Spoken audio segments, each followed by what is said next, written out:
Welcome back. We are going to continue our discussion of the musculoskeletal system today. We're going to start out by talking about osteoporosis.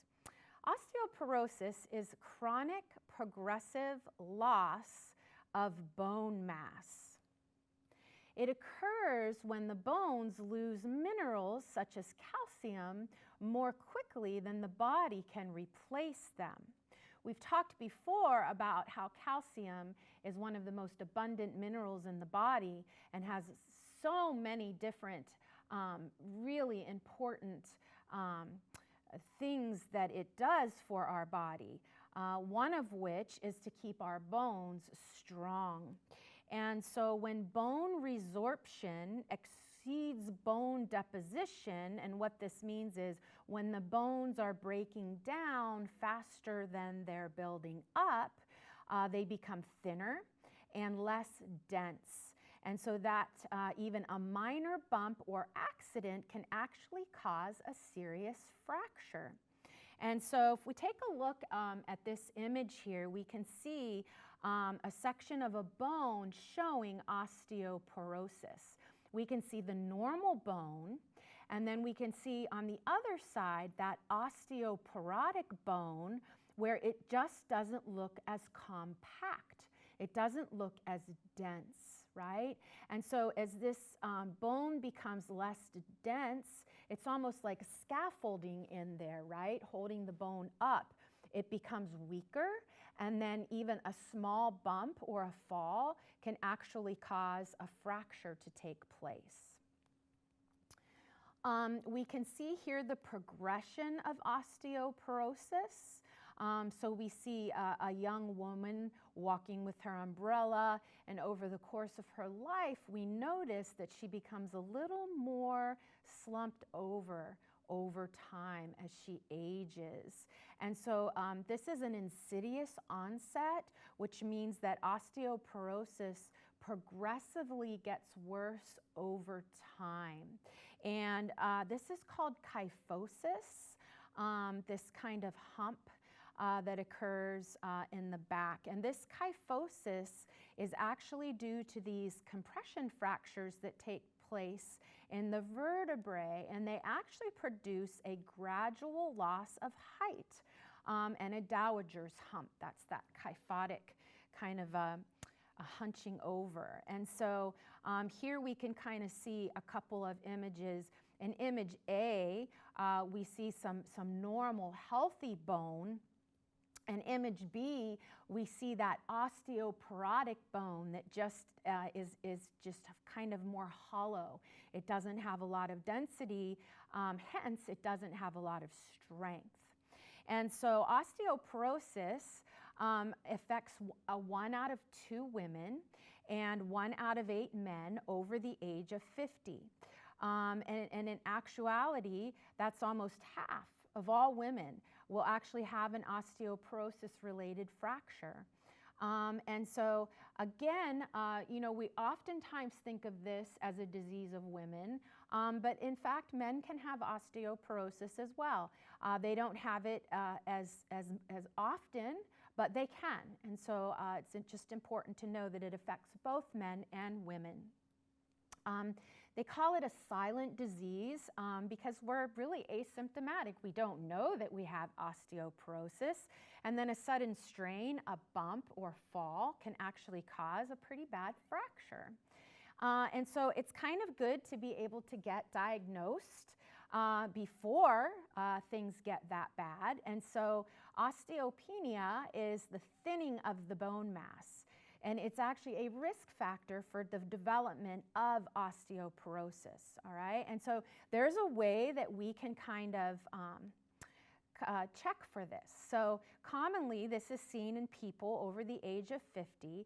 And so in osteopenia, they have lower than average bone density, but they don't have full osteoporosis yet.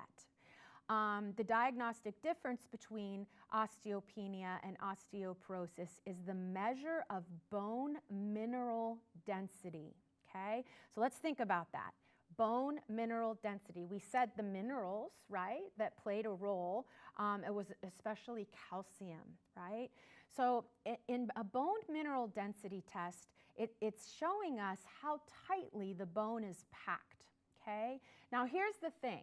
It's undetectable until about 25 to 40% of the calcium in the bone has been lost, okay? And so what we do is a DEXA scan, and this is kind of a way of measuring bone mineral density. And I'm not asking you to memorize this, but I just think it's really interesting how we actually do this measurement. So what they do is there are two X-ray beams with differing energy levels that are aimed at a patient's bones. And when the soft tissue absorption is subtracted out, the bone mineral density can be determined from the absorption of each beam by the bone. So I just think that that's a really cool way for us to measure it. And then what happens is you get a T-score. And so a T-score is what tells us what our risks are. If you have a bone mineral density and your T-score is anywhere between 0 and a -1, it's considered normal. If your T-score is -1 to -2.5, then you're osteopenic, which we said that your bones were a little bit less dense, okay? You had some thinning of the bone, but you did not have full osteoporosis yet. If your T-score is greater than -2.5, then you have a diagnosis of osteoporosis. And what does that mean? Well, what it means is that you're at a high risk for suffering some type of fracture. And so women do have a higher risk factor. We tend to take in less calcium over our lifetime, and our bone resorption is accelerated at menopause. Other risk factors for women are women that have a small, thin frame, women that have a family history of osteoporosis. Caucasian females and Asian females are at a higher risk for osteoporosis. Women who drink excessive alcohol have a higher risk for it. A history of eating disorders like anorexia or bulimia and cigarette smoking also put women at higher risk for osteoporosis. So all of these things taken into consideration, the types of lifestyle changes, right, that we can encourage women to be taking, one of which is to have good sources of calcium all throughout your younger years. So what happens for women is that we tend to store calcium all of our growing up years and into our 30s and 40s, and then we tend to start using up those calcium stores later in our years 40 and beyond. So because women bear children and breastfeed, these also have a tendency to deplete a woman's skeletal reserves of calcium. Sedentary lifestyle is a risk factor because we actually know that aerobic activity, so in other words, kind of jumping up and down on the bones, actually makes them stronger. Long-term use of corticosteroids, anti-seizure or thyroid drugs also kind of put us at a bigger risk for osteoporosis. And after menopause, women have a higher risk for developing osteoporosis. And so for prevention, premenopausal women should take about 1,000 milligrams of calcium per day.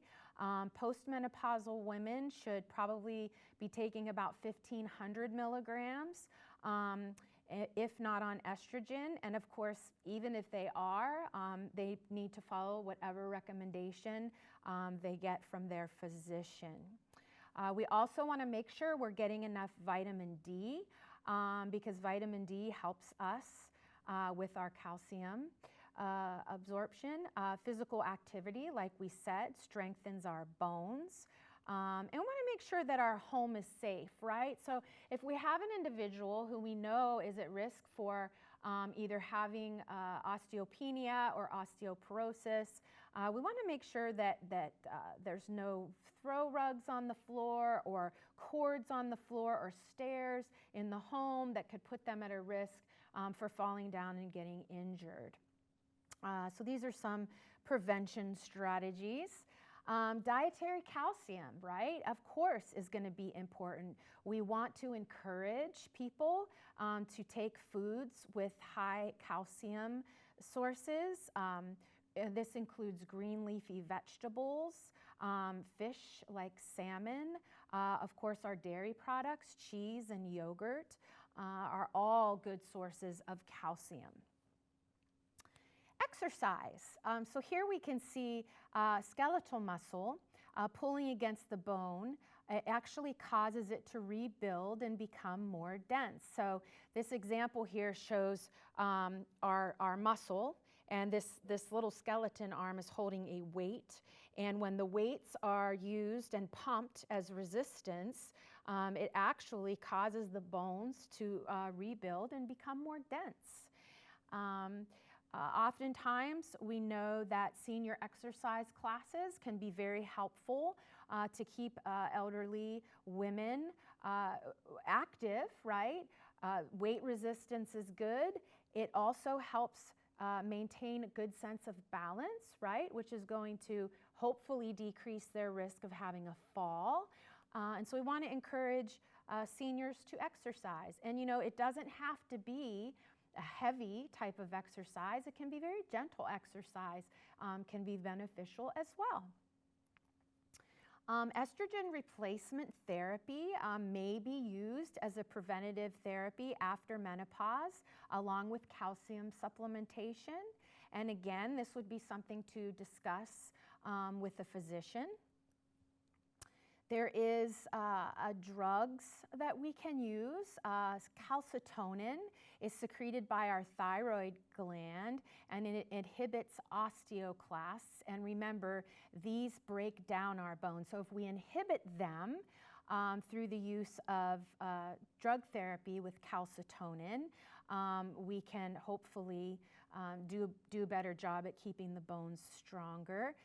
We can give this drug IM, which would be an intramuscular injection, subcutaneously, but most frequently I've seen calcitonin given intranasally, meaning that it's a spray that gets sprayed up the nose. Bisphosphonates are Fosamax and Actonel. These inhibit osteoclast bone resorption and also help increase total bone mass. This is a classic board question. Make sure you guys know this, that for drug therapy with Fosamax, we want to take this in the morning with a full glass of water. So your resident that you're caring for, if they're on Fosamax, you want to have them sitting up. You want to have them take this medication with 1 full glass of water on an empty stomach. So we want to give it about 30 minutes before their breakfast. And then we want them to maintain sitting up for about 30 minutes to an hour afterwards so they don't get an upset stomach. Evista is another one. This is an estrogen receptor modulator. It actually mimics the effects of estrogen on the bone without stimulating breast or uterine tissue. So this is another option for kind of women that are postmenopausal.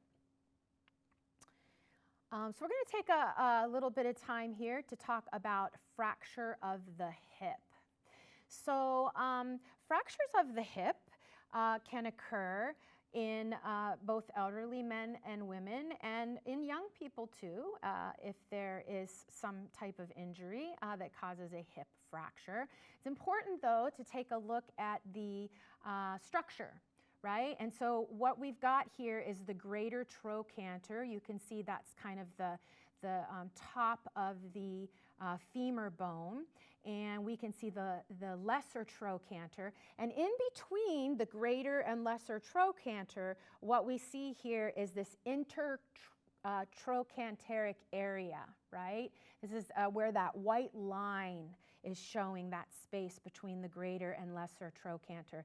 That is the most common place for a hip fracture to happen.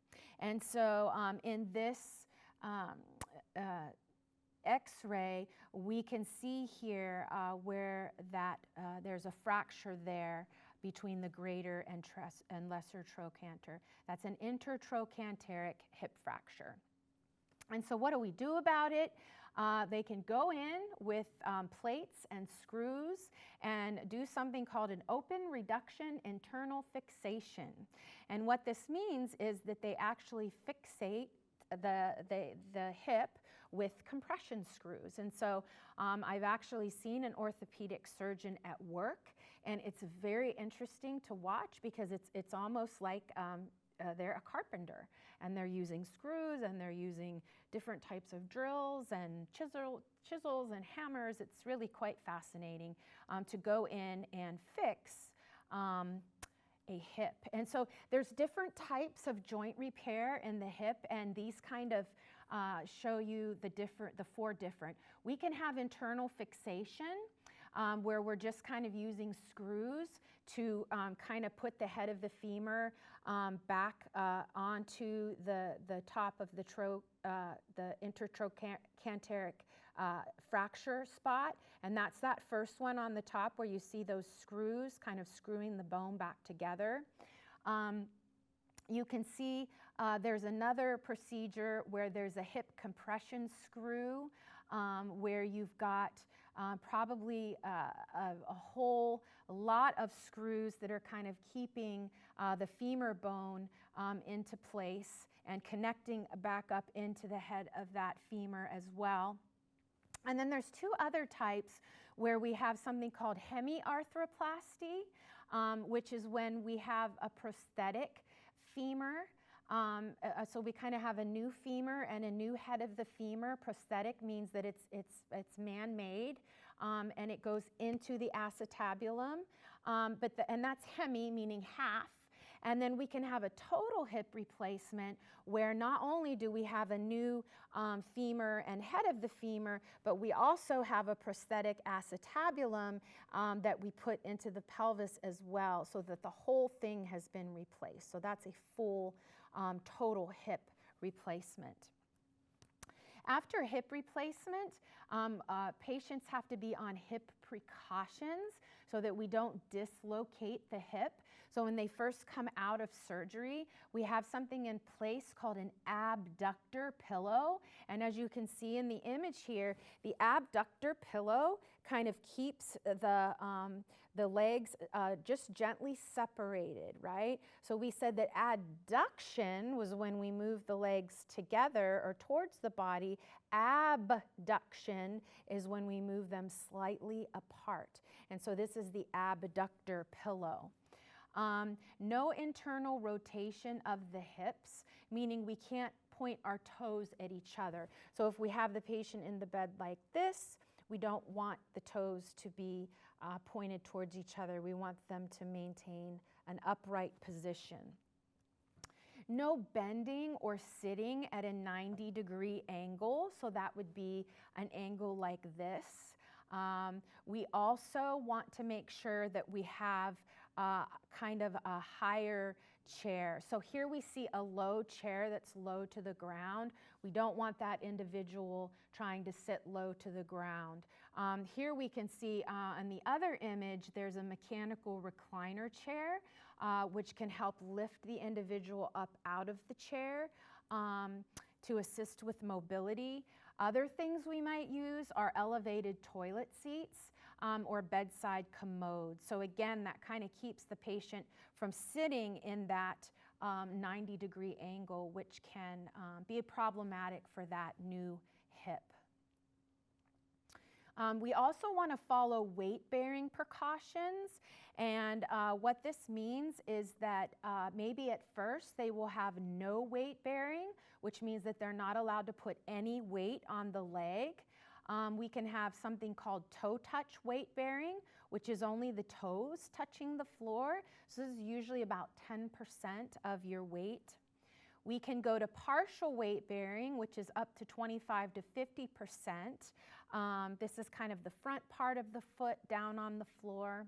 We can move to weight bearing as tolerated, which is when we can kind of do whatever feels good.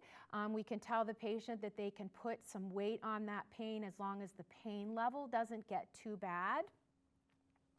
And then full weight bearing, which is no restriction at all. The patient is feeling really good, and the physician or the physical therapist kind of graduates them to a full weight bearing status.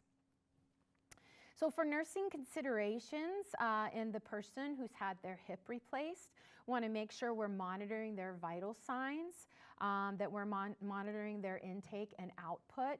Want to make sure that they're deep breathing and coughing and using their incentive spirometer to avoid getting any kind of pneumonia or atelectasis. Want to make sure they have good pain control and that they're moving around, right? Because we don't want these folks to just be laying in the bed and immobile. As long as they are being advanced in terms of their movement with following the hip precautions, we can safely get them up and get them moving around, which really helps prevent complications. So we're going to kind of look at kind of a nursing diagnosis here. For SP is status post, meaning after open reduction internal fixation of the left hip. So we might have a nursing diagnosis like impaired physical mobility related to pain, as evidenced by the patient refuses to change position. They rates their pain at a 9 on a 0 to 10 scale and states, "No, I will not get up when those physical therapy people come to see me." What are we going to do to help this patient? Well, first of all, we want to do some assessing, right? So we want to assess them from head to toe. We want to make sure that they have good nutritional status, that they're eating and drinking. We've got this pain level that we need to be dealing with, and we notice that they're refusing to participate in their activities of daily living or their physical therapy. And so what are we going to do about it, right, as the nurse? What interventions can we do to help the patient? Well, we want to give them morphine or whatever pain medication is ordered. Maybe it's Percocet, maybe it's Vicodin. And we want to give that prior to the physical therapy. You know, if we know physical therapy is coming, then we want to do something called pre-medicate the patient so that they're ready when the physical therapy comes. The other thing we can do is properly teach them how to use their PCA. That's patient-controlled analgesia. That's when they push a button, which releases pain medication into their IV. We want to encourage them to take in fluids. We want to make sure we're moving them every few hours and as needed, and that we are definitely checking their skin. So we're monitoring them for any kind of skin breakdown. Our goals are going to be to have this patient sit up at the side of the bed and stand with their walker using maybe the toe touch weight bearing on the affected leg with assistance of physical therapy with minimal discomfort. And generally we want our patients to be rating their pain at a level of 4 or less. We want to make sure they're consuming 100% of their meals. That they're drinking maybe 700 mLs of fluid between 7 to 1 p.m. on our shift. Another goal might be that their skin will remain fully intact from head to toe during our shift, and that we're log rolling them every 2 hours as ordered. And so in terms of having nursing goals, at the evaluation part or reflection part, we look back and we say, were our goals achieved? Meaning, did our patient have adequate pain control? Did they maintain adequate nutrition, good intake and good output? Did they eat 100% of their meal? Were they able to get up and use the front wheel walker as ordered? And so these are the type of goals that we have for the patient and the way that we can evaluate whether or not our nursing interventions were effective. Okay, so that's all I have for you today. So we spent a little bit of time in this section talking about hip fractures and understanding better how to care for patients after they have suffered a hip fracture. So I thank you for your attention today, and until next time, aloha.